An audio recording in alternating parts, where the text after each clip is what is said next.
Should be getting started. Oh, there it is. Hi, everyone. Welcome. I'm going to give a few minutes to let everybody enter the meeting. We'll get started in a couple minutes. We are recording this to be able to share with you all and anyone that can't make it. Just want to make sure you're aware of that.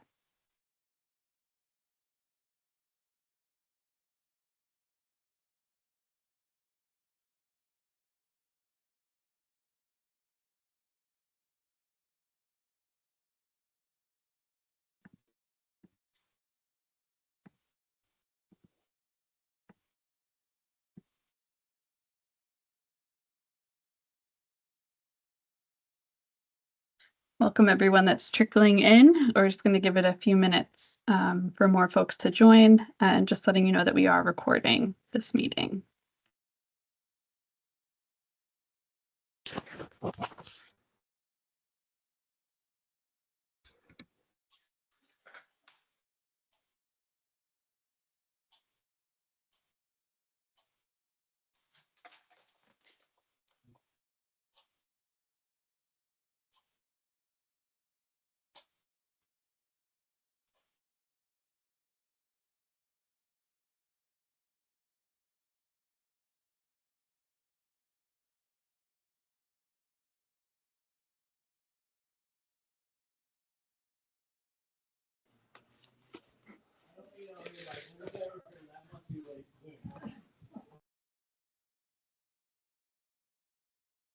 If you're just joining us, welcome. I'm glad you're here. We're going to get started in a few minutes as folks still join, and we are recording this meeting.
All right, we're going to get started in about 1 minute.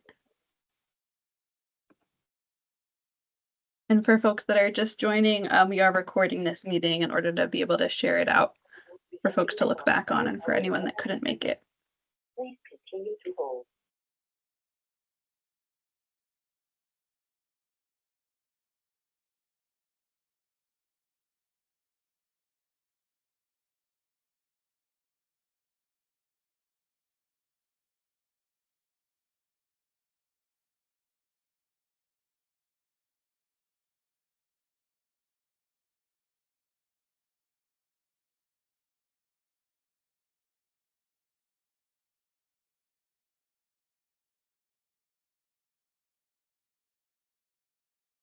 Okay, I think we'll go ahead and get started. And I just want to make sure that everyone can see the screen that I'm sharing with the PowerPoint slides.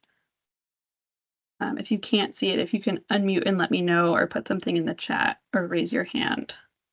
It says Otherwise, can't display content. Okay, are other folks seeing the can't display content?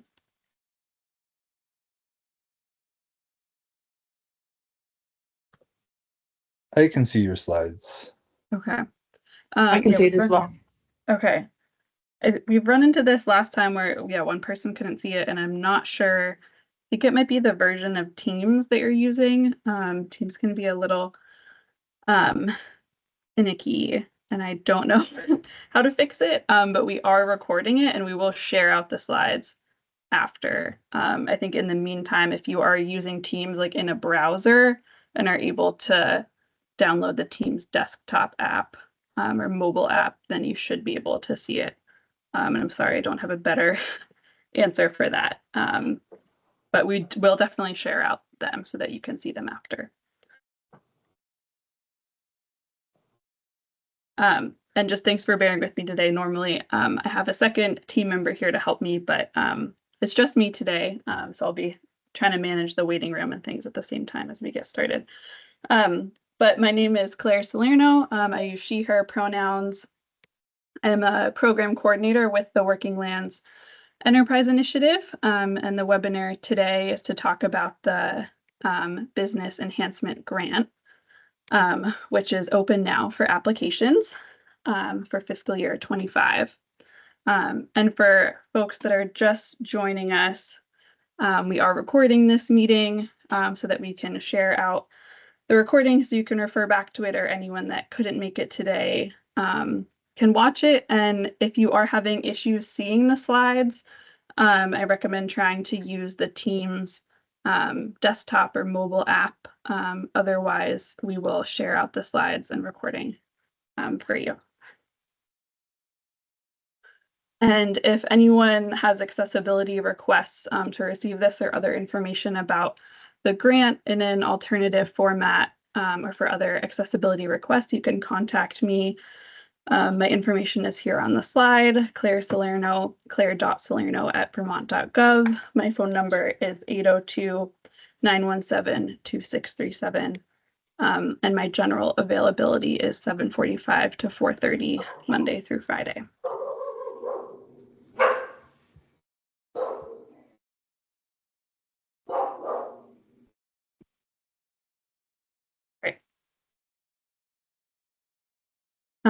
Yeah, so welcome. I think everyone's muted now, but if you can please stay muted when you're not speaking, that helps reduce background noise. I'll provide an overview of the Working Lands Enterprise Initiative and the application process before opening up for discussion. But if you have a question as we're going through, feel free to put it in the chat or use the raise hand function to ask a question.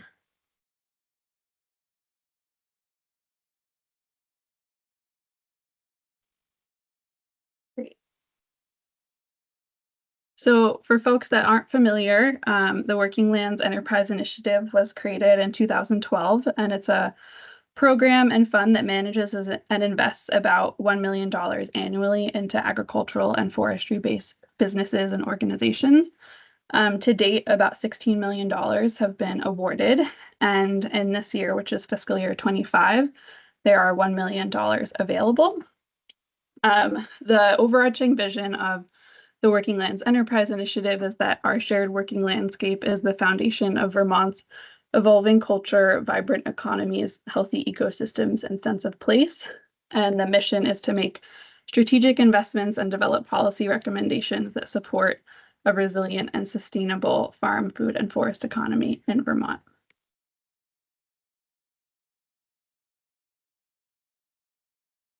So there's a lot of folks involved in this program. I work for the Vermont Agency of Agriculture, Food, and Markets, and myself and our program manager, Elizabeth Sipple, are the two full-time staff people associated with the program, but we are governed by the Working Lands Enterprise Board, which is made up of folks like you as well as other folks in state government. There are 17 seats that are specifically for Vermont farm, food, and forest products business owners, as well as different organizations that are part of the food and forest systems in Vermont. And then there are non-voting seats for several business assistance organizations. And then there are seats for leadership from the Agency of Agriculture, Food and Markets, Commerce and Community Development, and the Department of Forest Parks and Recreation.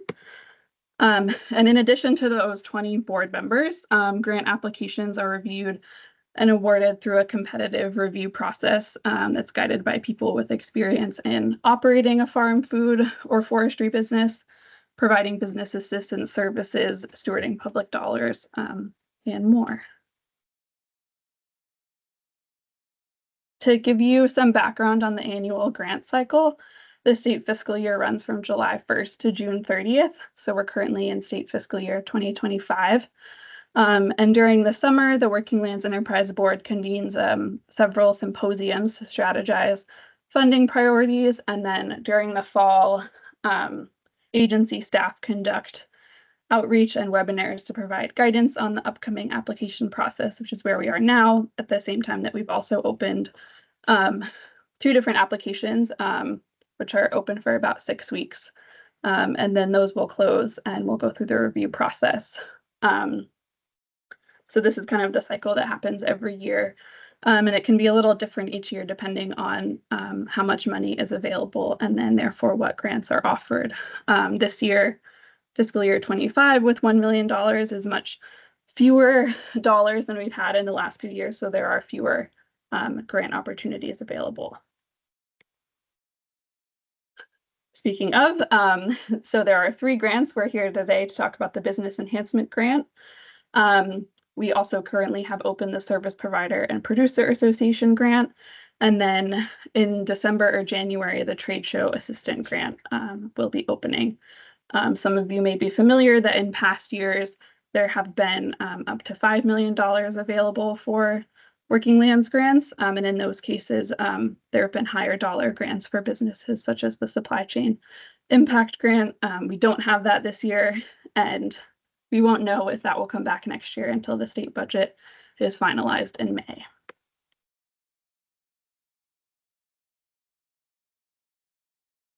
Great. So moving into the Business Enhancement Grant timeline, the application opened on Friday and we released the request for applications, which is the document that has all the information you need. And we'll talk about that more in a little bit. We're doing the webinar right now, and the application will close on December 12th at 11:59 p.m. And then we'll do our whole review process, and that will take into late February when applicants will be notified of decisions, and folks that are awarded will have some paperwork due in March and be able to start in about April. We're trying something new this year where in addition to this webinar that we're having, we're going to have some virtual drop-in Q&A time, which will be on Teams. If you want to just drop in and ask any clarifying questions, eligibility, or how to use web grants. So those are listed below with the Teams link. If you have a more in-depth question or aren't available during those times, I'm always available over the phone or email to discuss questions with you.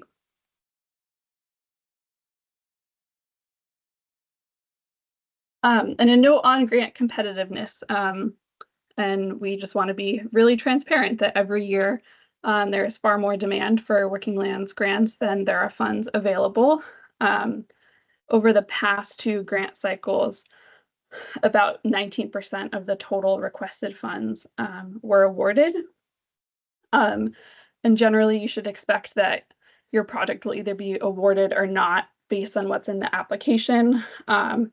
Ongoing conversations with applicants are not currently a part of the grant making process just due to time constraints. And only in rare cases is a project awarded a partial grant award that's less than the funds requested. So yeah, we say this not to scare folks, but just to acknowledge the reality that there are limited funds available, and that makes these grants very competitive. And it is a time commitment to complete the application. So we encourage you to think about whether it makes sense for you to apply, and if you do feel that it does, to focus an application on kind of a focused piece that makes the most sense, since generally a partial award won't be given.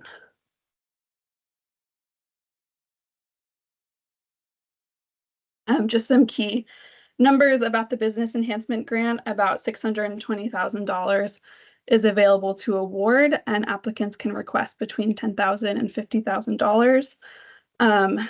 This year, which is new, there are no matching funds required for the grant. That's a decision that was made based on feedback about kind of the barrier of having a matching fund requirement, as well as just kind of the confusion it can cause in the application. It is possible, depending on how things go this year, that the match requirement will come back in the future. but for now there is no match requirement. And this is a 12-month grant period running from April of 25 to March of 26.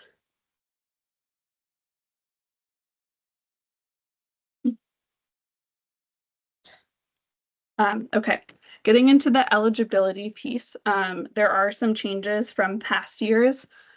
So if you're familiar with this grant in the past, you might see something different, and I'm happy to answer questions about that or chat one-on-one about that. And I just appreciate that the eligibility can be complicated and confusing, and we've tried this year to make it more clear and more specific, which has sort of made there be more language about it, which I know is also harder to then read more stuff, but we're trying every year to be more specific and more clear.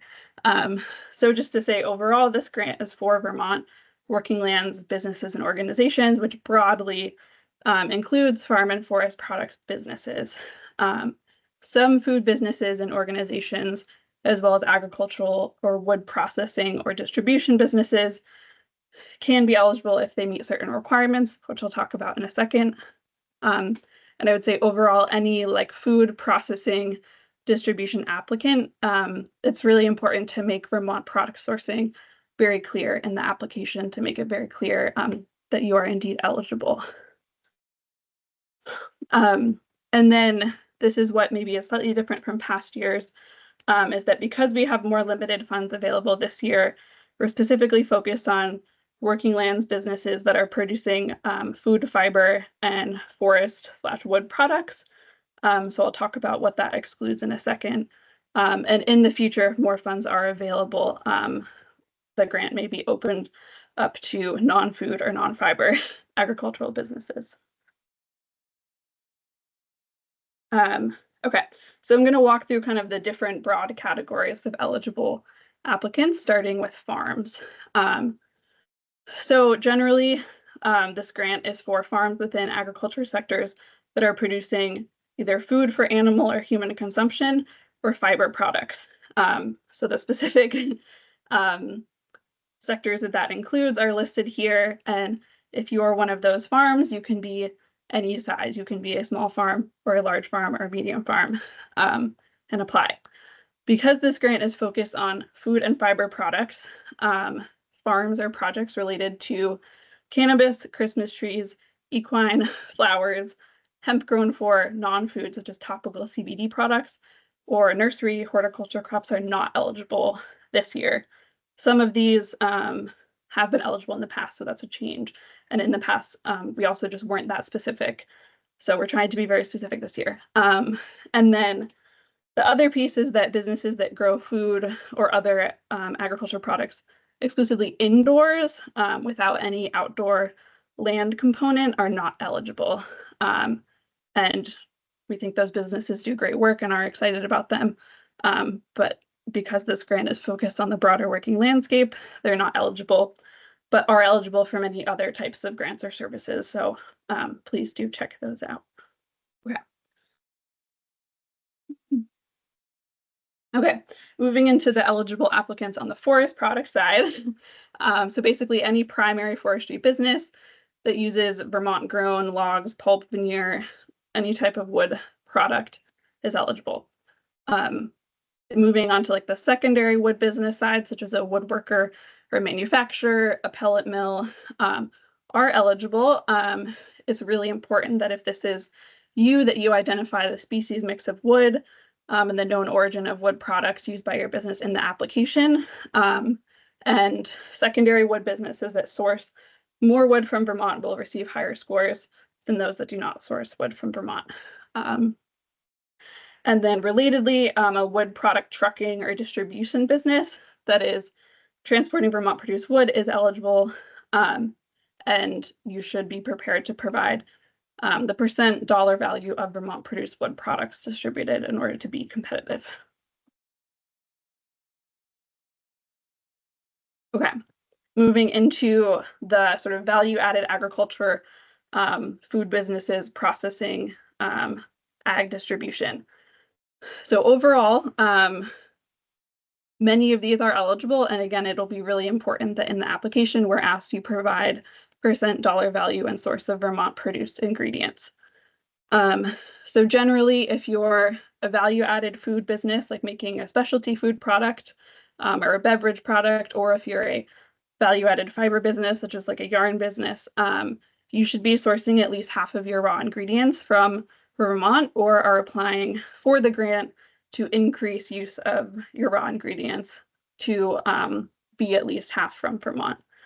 So this means that businesses that produce a unique food product are not eligible unless you're looking to use the grant to increase production of raw ingredients in Vermont. So that's something like if you run like a chocolate business that you're primarily using cocoa that unfortunately can't be grown in Vermont, or something that's like coconut, banana, anything of those types of food products, which are amazing. And I'm so glad there are businesses in Vermont doing that, but that's not the focus of this grant.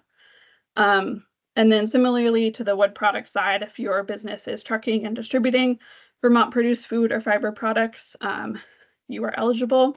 And same with your retail business that's primarily selling Vermont produced food or fiber products. And again, with all of those, you will need to provide % dollar value and source of Vermont produced ingredients.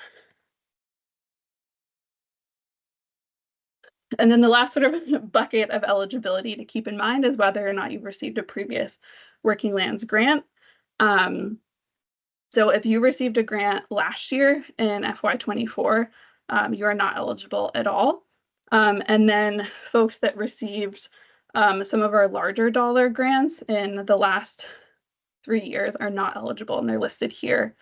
And then everybody else would be eligible. And we do this just to be able to ensure that the most folks can get grants, just given the limited funds that are available. Okay, and then sort of the last sort of general pieces around overall applicant eligibility. This is for organizations and businesses based in Vermont. If you are based outside of Vermont, you may be eligible if the project you're looking at is 100% about something in Vermont. So please reach out to me if that's you. You can be any type of business structure. You don't have to be a for-profit business. Nonprofits are also eligible. If you are anything other than a sole proprietor, you should be registered with the Secretary of State. And if you're a sole proprietor using a trade name or an assumed business name, that should be registered with the Secretary of State as well. There are no restrictions on the stage of business, so whether you're more established or newer, but the application does ask for financial statements from the past year. So if you are new and don't have those statements, you'll be asked to further demonstrate strong business management skills and evidence of business planning.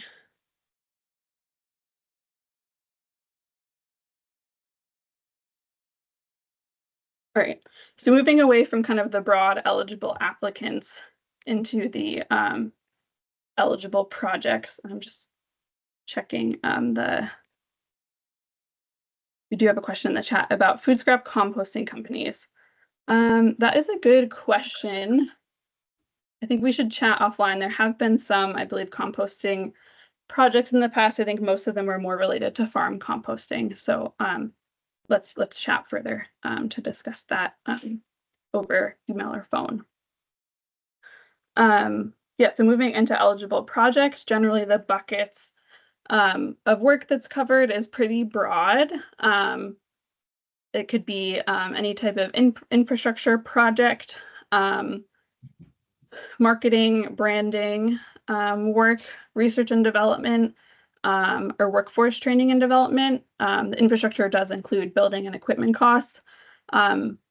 We are not funding any farm worker housing projects this year. Those were eligible in the past 2 years through a one-time special allocation. We're including those not because they're not valuable. They're incredibly valuable projects, but just given the limited funds available and the high dollar amount needed for those projects, they are not eligible this year. And then the main thing to keep in mind is grant funds cannot cover any work that happens before the grant is awarded in March 25. So if you're looking for funds for something you're doing now, that's not a good fit for this grant. Some other things to keep in mind for project eligibility, purchases of land or animals are not eligible. And general business advising and planning, like business planning, are not eligible. I'm happy to refer anyone to like free or low cost business planning services that are available in Vermont for ag and forestry and food businesses. And then projects that primarily include an ongoing recurring cost of business are not eligible. So an example of cost of doing business projects include an application where more than half of the proposed grant budget is for something like the cost of goods sold, which would be something like animal feed or packaging supplies, anything that's sort of something you're regularly doing. General labor benefits or accounting costs.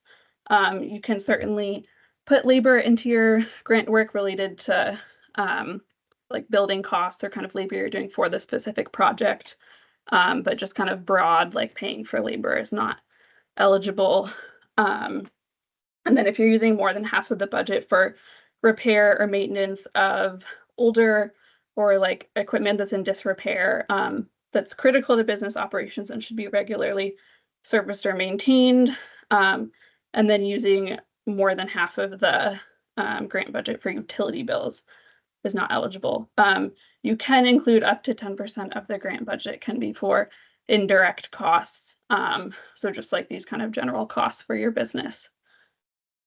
And then we do recommend that if you're looking to apply for this grant for energy efficiency upgrades or projects that are specifically focused on renewable energy, there are funds available through the USDA Rural Energy for America program. And I'm happy to refer anyone on those projects to Farm Credit East, which can provide free grant writing support for that program.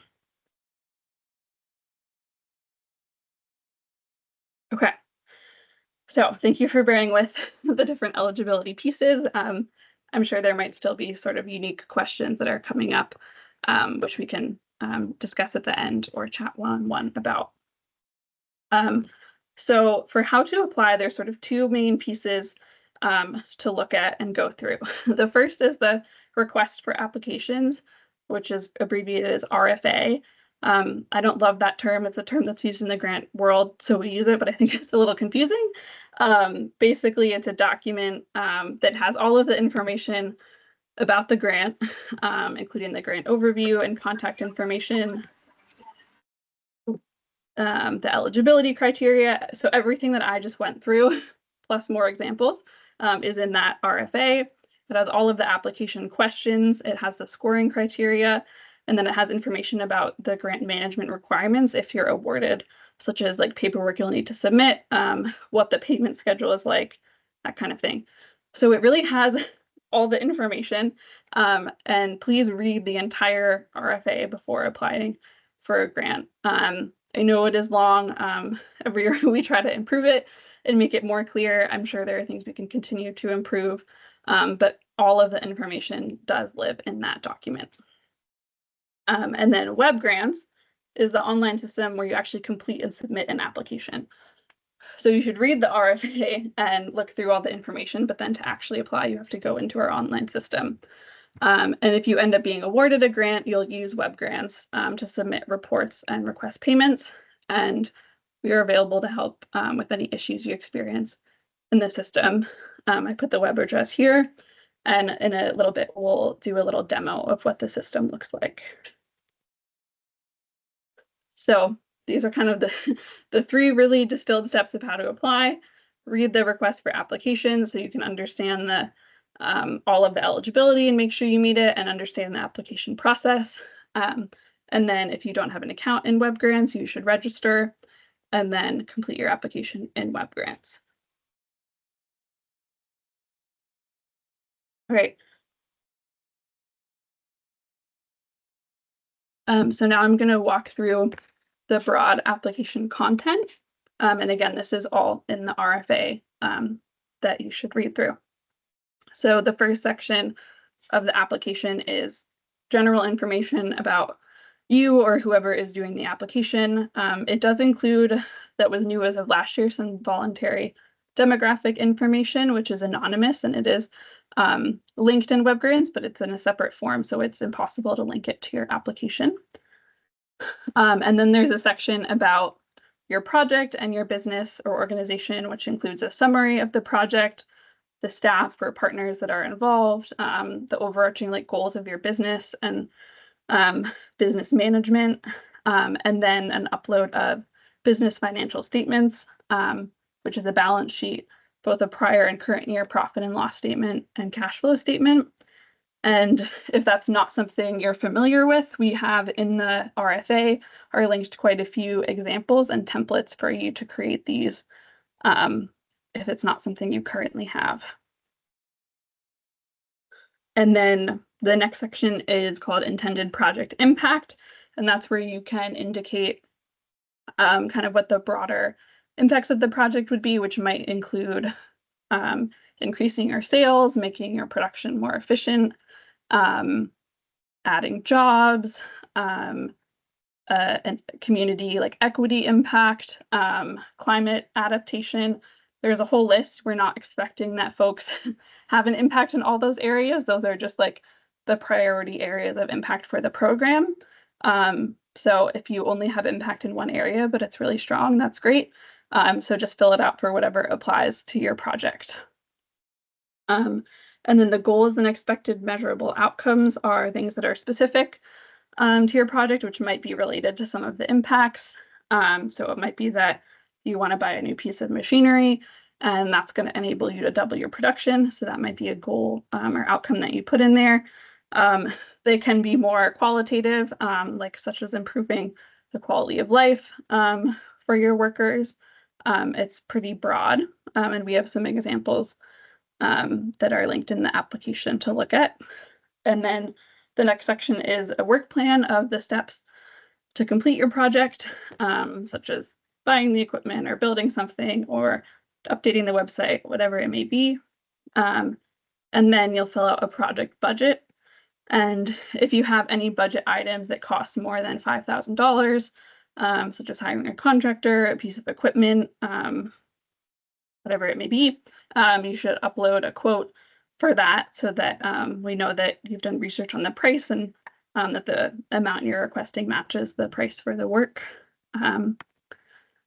And then the additional attachments, it is optional for you to submit any letters of support from community members, customers, suppliers, buyers, demonstrating the importance of the project. So it could be or demonstrating their role in it. So if you're looking to increase your production and you're selling to a wholesaler and you want to get a letter from your supplier to say like, yep, I'm able to handle their increased production.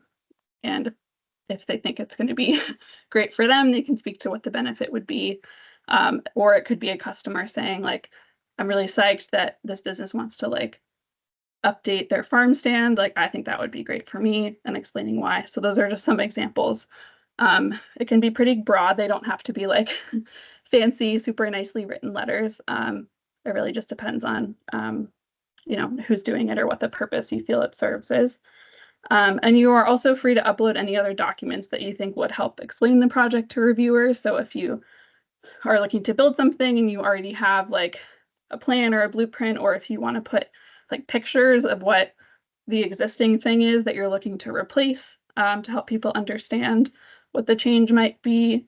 Yeah, it's kind of up to you of something that you think just might help someone understand what exactly, or like specs of a new piece of equipment, information about it, so that someone can understand more about what it is and why it is helpful. And then everyone has to complete this water quality compliance form that's linked in the application, and you just sign and date that, just indicating that you're not out of compliance with state water quality regulations. Okay, scoring criteria. So these are competitive grants, so they are scored, and the scoring criteria is on page 19 of the RFA. So I'll just go through them briefly. In the RFA, they're broken out more specifically of what makes up, for example, the 20 points for business viability and financial management. And also in the RFA, we've tried to outline kind of what parts of the application are informing that score. So hopefully that is helpful. But if anyone has questions about the scoring, I'm happy to answer it. Excuse me. So the business viability and financial management is a big piece of these applications. That is part of why folks are asked to submit those financial statements. It is not that everyone is expected to be like making a huge profit or necessarily making any profit if you're a nonprofit or if you're a newer business. The idea is that those statements are demonstrating like strong business management skills overall, and that the information, the financial information, is appropriate for the age, stage, and sector of your business. And those financial documents are only scored by people that have experience reviewing financial documents and know how to interpret them. So they're not scored by someone who isn't familiar and might make an incorrect assumption based on something in the documents. But those aren't the only pieces that inform that overall business viability score. There are some questions in the application about whether you have a business plan or how the project fits in with your overall business goals. So that also is part of the scoring. The project impact is around that section I discussed, where again, you're not expected to show that you're going to create jobs and increase sales and adapt to climate change, all of those things. It can just be one of those, but that there is going to be some kind of impact in one of those areas. The demonstrated project need is showing that the project is responding to like a specific problem or bottleneck, or it's addressing something that has to change. And then the quality of concept is about like, is the project being proposed like a reasonable response to the issue that's being addressed? The budget is around, is the budget clear? Are there quotes for items more than $5,000? If there are, does what's requested match what's in there? And then there are some just kind of overall narrative questions about the budget. The engagement, equity, and equality is scored based on if the project will have an impact or a positive impact on the business or project, excuse me, on historically marginalized or underserved communities, which is a question application. And we know that not every project will, and that's okay, but we do have it as a scoring since that is a newer important priority for this program. And then lastly, the goals and expected measurable outcomes is scored based on whether the goals identified are reasonable, based on the project can be achieved in the project period, that kind of thing. And I do want to emphasize that an application can be strong without scoring highly in all scoring categories. You should aim to understand how your application is going to inform each one, but we know like some are maybe going to be really strong in one area and a little less strong in the other. And they can still be funded. We're not making award decisions based solely on scores. Okay, I'm going to do a quick walkthrough of the web grant system. We have a member of our grants and contracts team that works with the program. That position is currently vacant right now. So we have someone else that in the past has done this demonstration. And if you'd like to go back and watch her videos, and since we're in the process of filling that position, if you're running into technical issues with web grants, you can reach out to me and I'll direct you to the right person. Otherwise, we do have a contact listed in the RFA. You can feel free to reach out to as well. Her name is Rebecca Brockett.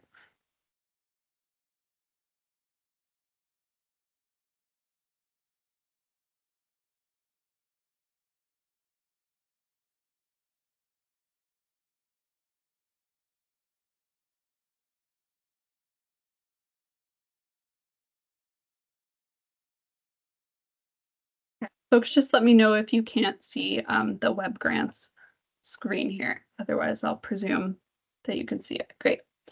So this is what web grants looks like. This is the web address here, agriculturegrants.vermont.gov. There's some information over here about how to use it. If this is the first time you're navigating here, you can click this yellow button to register for an account. The registrations are manually approved, so you should anticipate 1 to 2 days for your registration to be approved. Sometimes it only takes a few hours, but we just let folks know that it is not automatic. And so please do it ahead of time and not on the day the application is due. And you'll receive 2 emails after you register. One will have your user ID, and the second will have a temporary password, which then you can change when you first log in. And these are the contacts for our folks that are really experts with web grants. Rebecca Brockett is our kind of substitute person for this program right now that you can reach out to with questions. Or like I said, you can reach out to me, and if I can't help you, I'll direct you to either Rebecca or whoever the person is that ends up filling our vacant position. If you're here and you maybe haven't logged in a long time, you don't remember your user ID or your password, you can use these buttons to do it. Otherwise, if you remember, you can sign in. So I'm going to sign in with a test account so that you can see what it looks like. Similar on your end. And unfortunately, WebGrants is not mobile friendly, which is a huge bummer, but that is the case. So we don't recommend using it on a phone or even a tablet. The functionality is pretty limited. So I'm here in a test account. If you were to log in, you would see there's a lot of extra stuff here that you wouldn't see because we have a lot of test applications. So over here, first I'll show you if you go down to the My Profile, this is where you can update any of your information. If you've logged in and you want to reset your password, you can do that here. For example, if you get a new email address or phone number or your address changes, please do update it here so that we can make sure if we need to contact you, we contact you at the right address. And then if you're looking to see what's open and start an application, you'll go to this funding opportunities and you'll see all the ones here that are posted. You won't see these ones that are in test mode. And then we're looking at the Working Lands Business Enhancement Grant. It has here the deadline is December 12th at 11:59 p.m. So I'm going to click on this. And you'll see here there's a lot of information overview. This is copied from the requests for applications. So hopefully you'll have already read that and it won't be new information, but it's just here kind of as a reminder. And again, the request for applications is linked multiple times at the bottom so that you can access it.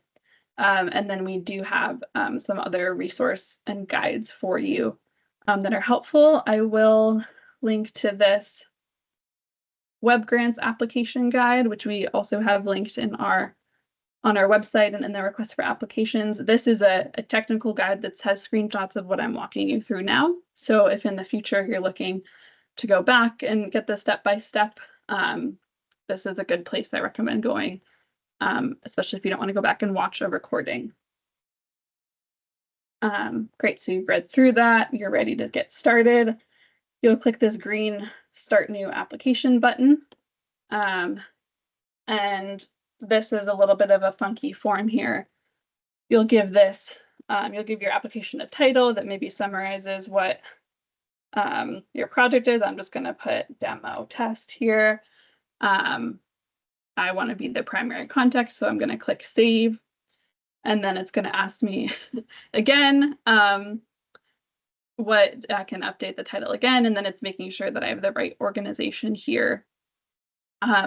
If you are a grant writer or if you're someone that maybe works for multiple organizations that might be applying for grants, you might be affiliated with multiple organizations, and in that case, you want to make sure you select the right one. Otherwise, many of you will only see one here, and so you can just go ahead and save that. And then lastly, if you have someone else from your organization that has an account and will be working with you, you can add them here to the application. We do recommend that everyone has their own web grants account, and you can all be added to the same organization and all still work on the application from your own account. We really recommend that you have your own account so that if there's an issue, we can reach out to the right person. If folks are sharing accounts, we might not always actually reach the person that is working on the application. So then I'll go ahead and save. Great, and then it brings you to the application components menu. And so it says that I've already filled out this general information. It's giving me this kind of scary error message right away saying that I can't submit it, which seems scary, but it just means you haven't done the application, which is true. So you can just ignore that. And once you go through and fill out every form, and within each form, you have to save it and mark that it's complete. And once they've all been saved and marked as complete, this message will go away and it'll turn green and say, you've done your application, you could submit. And then there will be an option to submit the application. So this is kind of your main menu. These are each of the sections that I mentioned in our walkthrough earlier. So you can get started going through, filling out the application information. And then when you're done, you'll click save. These red questions are the required questions. If it's in black, it's optional because usually the black ones don't apply to everybody. So you'll go ahead and fill this out. We do have some of these optional organizational business questions that these are for us to gather information about who's applying, which is helpful for us, but it is optional. And then I mentioned this voluntary demographic information is optional, and it's actually totally separate from this web grants form. If you open it, it takes you to a separate Microsoft form to complete the demographic survey, which is very helpful for us to understand who's applying and how we can improve our process to reach different folks, but it again is optional. So you would go through and save. Right now it's not going to let me save, or excuse me, it's letting me save, but if I wanted to mark this as complete, right now it's not going to let me because I haven't answered the required questions. So once you've answered all of the questions, you'll be able to mark it as complete, and then you'd be in this app list and there would be a green check mark here. And once you've completed every section, there'll be a green check mark for all of them. Some of the sections have a grid that you'll complete. For example, the goals and outcomes. So I would click add row and I would fill out for each one. And I think you have to add at least 3 rows. So if anyone has trouble with that one, you can let me know. And the work plan is also a grid where you'll add information, as well as the budget table here. Again, there's no matching fund requirement this year. You are welcome to, if you're applying for the $50,000 maximum and there are still costs, like if you're buying a $70,000 piece of equipment, we would expect that you would document that you would cover that additional $20,000. Or if for some reason you're welcome to say it was a $30,000 piece of equipment, but you felt your business could cover 10,000 and you wanted to apply for 20,000, you should document that here by you would put 20,000 there and then 30,000 there. But otherwise, if there are no additional costs beyond the grant request, you would just leave this additional project cost blank. And then here is where you would upload any quotes. So you can just go to select the file and it will open up your files that you can upload. Great. So right now it's showing me that I haven't saved everything. So I'm just going to leave, but you would want to make sure to click this save grid button here. And now it's all saved. Great. So that's a very quick overview of web grants. And I'm going to stop sharing it, but I'm happy to help folks troubleshoot one-on-one, and especially we're trying the drop-in office hours that will be happening about once a week. And if folks are having issues and want to work on web grants things there, have questions, that's a good place as well. Great. I'm going to bring the slides back up and there'll just be a couple more things to go over.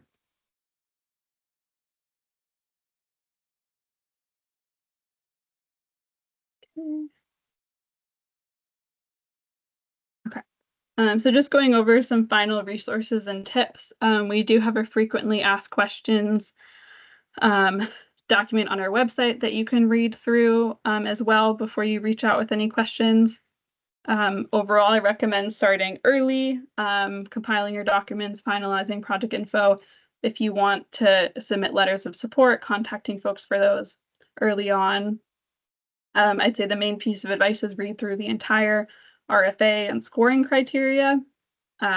Please don't hesitate to reach out to me with any questions. I cannot review your application or provide like specific advice on like how to answer questions. And that's just to be fair to all applicants. Since I would not be able to do that for everybody.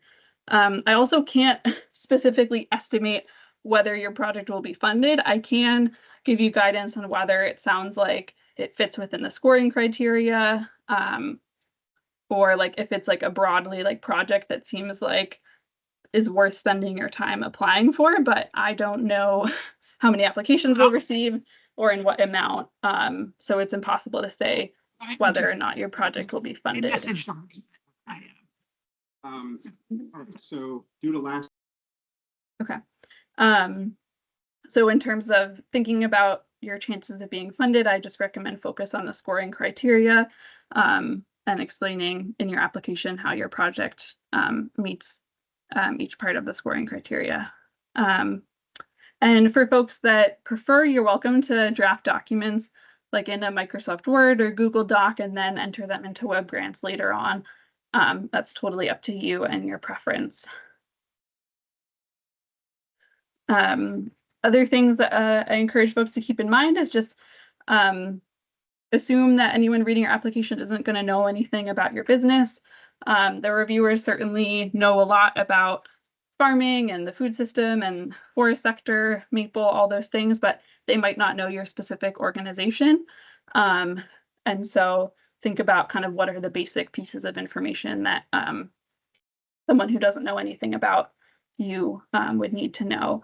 And specifically including information about whatever problem or issue the grant work is seeking to address and explaining, here's the current situation, here's what would be different if the grant was awarded. As well as demonstrating any planning or resources invested so far, so that folks can kind of understand what's already happened and like what the next step is. And if you run out of room in the question boxes in the main application, each of those text boxes has a character limit. We try to set those to be like what we would expect folks might need to answer that question. But you know, depending on your project, you might feel like you need more room. And so you can always add more information in those attachments, or like upload a photo, like I said, to help kind of explain something. I also wouldn't worry too much if you feel like your answers are a bit shorter than what's in the box. For some folks, the project might be more straightforward. But generally, like the like size that you have to answer the question is kind of what we would expect is like the right amount of information needed. And applicants that are not awarded a grant can request feedback on their application to strengthen future applications. We try to be really open about being able to provide that if that's something that you would like. If you are awarded a grant, you will need to be prepared to submit a W-9 form, a certificate of insurance, and then from there we'll work with you to create a grant agreement that you'll need to sign prior to beginning the project. If you would like to read more about past grantees to get examples of things that have been funded before, we have just a list of funded projects with some very brief information. And then we also have a blog where there's some more in-depth information about different grantees. So you can feel free to check that out.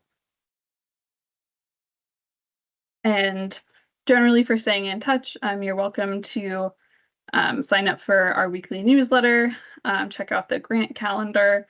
There are lots of other grants as well through the Agency of Agriculture.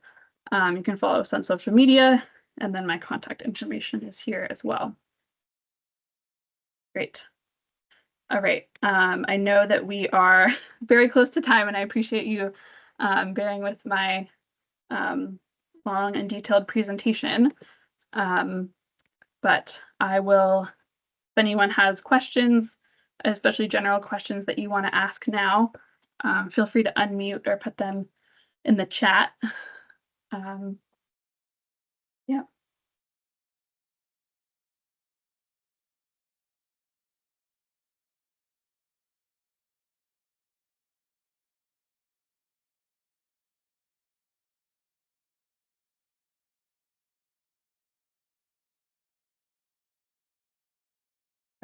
Yeah, and anyone, please feel free to follow up offline or come to our drop-in Q&A. Our next one will be on Monday. And I will also share this recording. It'll be on our website. I believe when you registered for this, you also put your email. So I will email you the recording and slides from today.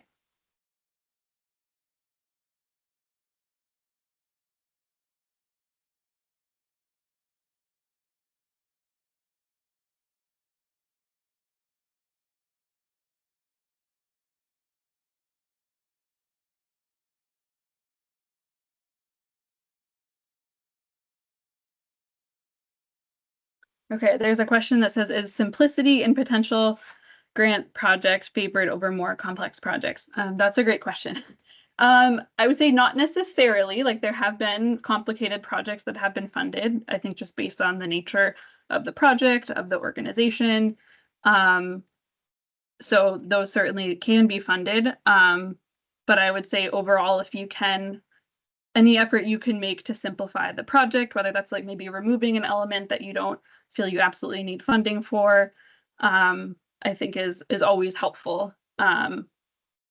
Yeah, I think simplicity is often clearer to understand and helpful. So I definitely recommend trying to communicate clearly and including fewer elements as much as possible. That's not to say that a more complicated project can't be funded. But I would say as much as you have room to simplify things, I do recommend doing that.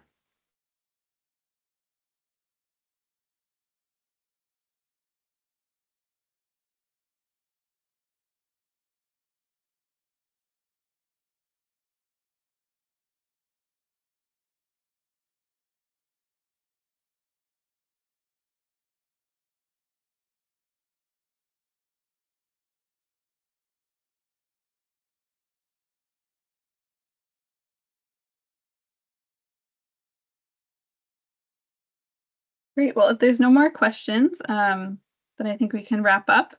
But again, happy to chat, answer any questions as things come up as you're working on the application. Thanks, everyone.